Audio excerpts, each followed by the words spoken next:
Welcome to English Baba channel. Class 8 Hindi chapter 9 है जहां पहिया है। आज हम करेंगे इसके क्वेश्चन आंसर, तो जल्दी से वीडियो को लाइक कर दो। आई होप चिल्ड्रन आपने वीडियो को लाइक कर दिया है और अभी तक चैनल को सब्सक्राइब नहीं किया तो सब्सक्राइब कर दो सो दैट आपको हमारे सारे अपडेट्स मिलते रहे। क्वेश्चन नंबर 1 देखो, उन जंजीरों को तोड़ने का जिनमें वे जकड़े हुए हैं कोई ना कोई तरीका लोग निकाल ही लेते हैं। मतलब लेखक यहाँ क्वेश्चन में ये कह रहा है कि अगर किसी को, जैसे आप इंडिया को ही देख लो, 1947 से पहले हमारे देश को जो आजाद नहीं था, हमारा देश भारत है ना, अंग्रेजों के हम गुलाम थे, लेकिन हमने कोई ना कोई तरीका निकाल ही लिया उन जंजीरों को तोड़ने का, आजाद होने का। आपके विचार से लेखक जंजीरों द्वारा किन समस्याओं की ओर इशारा कर रहा है? तो इस चैप्टर में जो लेखक ने तमिलनाडु के गांव की महिलाओं का एग्जाम्पल दिया है कि उन्होंने रूढ़िवादी परंपराओं को तोड़ने के लिए और आत्मनिर्भर होने के लिए साइकिल चलाना सीखा, जबकि जो पुरुष लोग थे, जो आदमी लोग थे, वो इसके अगेंस्ट थे, लेकिन फिर भी उन्होंने ये किया और वो आत्मनिर्भर बन गई। तो आंसर एक लाइन का लिखोगे छोटा सा, लेखक जंजीरों द्वारा रूढ़िवादी प्रथाओं की ओर इशारा कर रहा है। क्वेश्चन पूछ रहा है किसकी तरफ इशारा कर रहा है? रूढ़िवादी प्रथा। अब रूढ़िवादी प्रथा क्या थी कि औरतें घर से बाहर नहीं जाएंगी, बस वो केवल घर का काम करेंगी, बाहर नहीं निकलेंगी, अगर बाहर निकलना है तो पहले आदमियों से पूछेंगी, इस तरह। क्वेश्चन नंबर 2 भी देखिए इसी तरह का है, उन जंजीरों को तोड़ने का जिनमें वे जकड़े हुए हैं कोई ना कोई तरीका लोग निकाल ही लेते हैं। क्या आप लेखक की इस बात से सहमत हैं? और उत्तर का कारण, हाँ भाई हम पूरी तरह से सहमत हैं। भाई हमने इंडिया वाला एग्जाम्पल दिया 1947 से पहले, है ना। हालांकि बहुत प्रयास किए हमारे नेताओं ने, हमारे फ्रीडम फाइटर्स ने, लेकिन फाइनली हम 15 अगस्त 1947 को आजाद हो गए। और ऐसे ही इस चैप्टर में महिलाओं का उदाहरण दिया है कि जो महिलाओं घरों में बंद रहती थी, घर के बाहर नहीं जाती थी, हमेशा डिपेंडेंट रहती थी आदमियों पर कोई काम करने के लिए, उन्होंने भी कोई ना कोई तरीका क्या निकाला? साइकिल चलाने का। अब वो एक जगह से दूसरी जगह जाने लगी, ठीक है, अब उन्हें बस का इंतजार नहीं करना पड़ता था। तो आंसर कैसे लिखोगे? लेखक के इस कथन से हम सहमत हैं। क्वेश्चन ये पूछा कि आप इस बात से अग्री करते हो या नहीं करते हो? हाँ भाई हम अग्री करते हैं, सहमत हैं, क्योंकि मनुष्य अधिक समय तक बंधनों में नहीं रह सकते। क्योंकि जो ह्यूमन बीइंग्स हैं, इंसान है, चाहे वो आदमी हो या औरत हो, हम ज्यादा टाइम तक बंधनों में बंद नहीं रह सकते। तमिलनाडु के पडुकोट्टई गांव में महिलाओं ने अपनी स्वाधीनता व आजादी के लिए, ठीक है, आप चाहो तो ऐसे लिख दो, तमिलनाडु के एक छोटे गांव में महिलाओं ने अपनी आजादी के लिए साइकिल चलाना आरंभ किया। उन्होंने साइकिल चलाना स्टार्ट कर दिया और फाइनली वो सेल्फ डिपेंडेंट यानी कि आत्मनिर्भर हो गई। साइकिल आंदोलन से पुडुकोट्टई की महिलाओं के जीवन में कौन कौन से बदलाव आए? भाई एक तो वो सेल्फ डिपेंडेंट हो गई, साइकिल चलाने लगी, अब उन्हें पुरुषों पे डिपेंड नहीं रहना पड़ता था।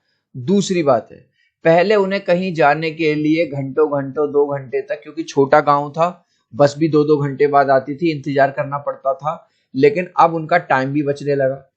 और क्योंकि साइकिल से जाने में पैसा तो लगता नहीं है, पेट्रोल तो लगता नहीं है, तो उनका पैसा भी बचने लगा।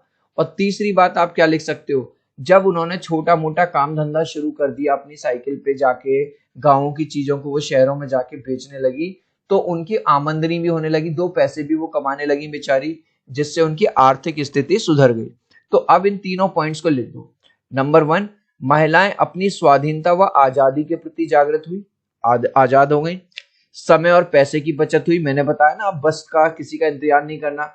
उनके अंदर सेल्फ कॉन्फिडेंस आया, सेल्फ रेस्पेक्ट की फीलिंग आई, आत्मसम्मान की भावना, और 2 पैसे वो कमाने लगी, उनकी आर्थिक स्थिति यानी कि जो इकोनॉमिक कंडीशन है वो भी उनकी बेटर हो गई।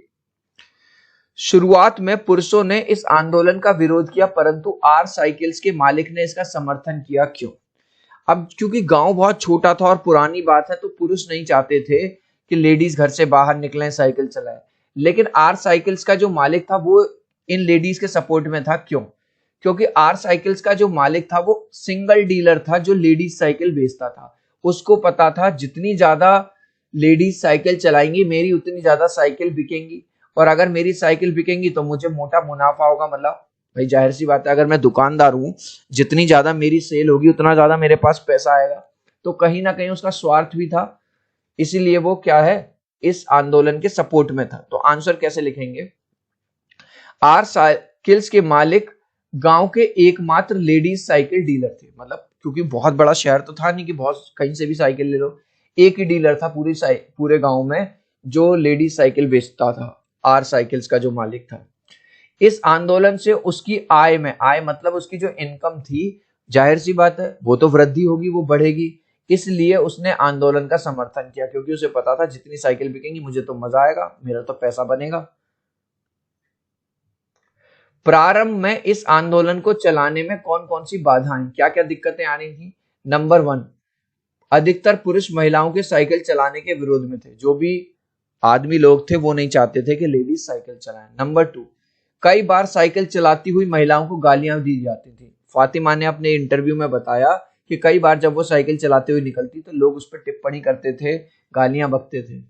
लेडीज साइकिल वहां पर्याप्त संख्या में उपलब्ध नहीं थी। आपने देखा होगा चिल्ड्रन, जो लेडीज साइकिल होती है वो थोड़ी अलग होती हैं, आगे उनमें डंडा नहीं होता, मतलब एक लोहे की जो रॉड होती है जो मेल वाले में होता है वो आगे से नहीं होता, तो ये सब नहीं थी।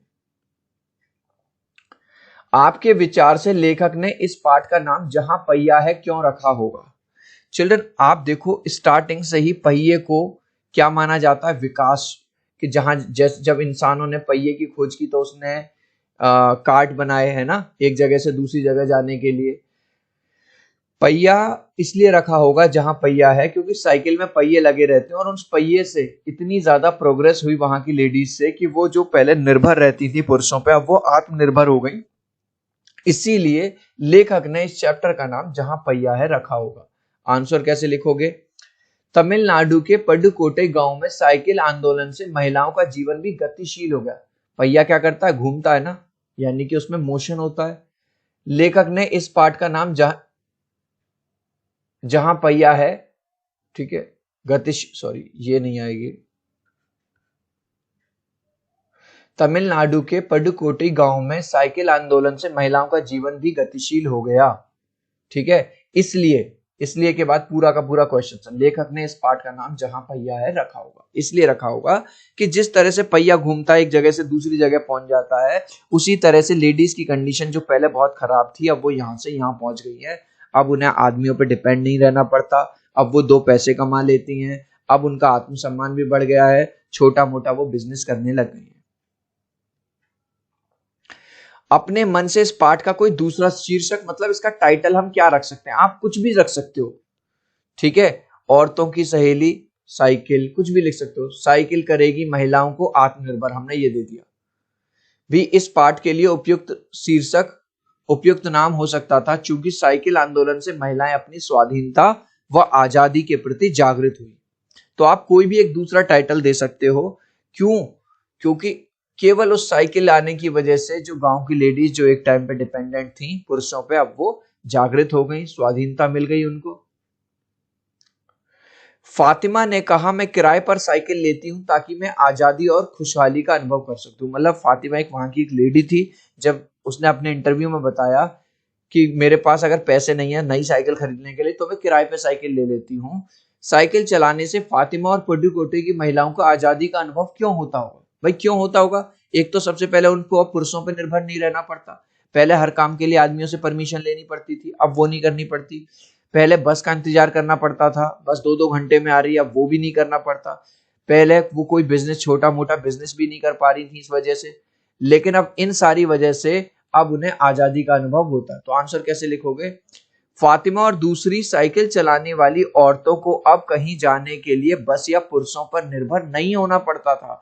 अब उन्हें ना तो बस का इंतजार करना, ना पुरुषों पर निर्भर रहना।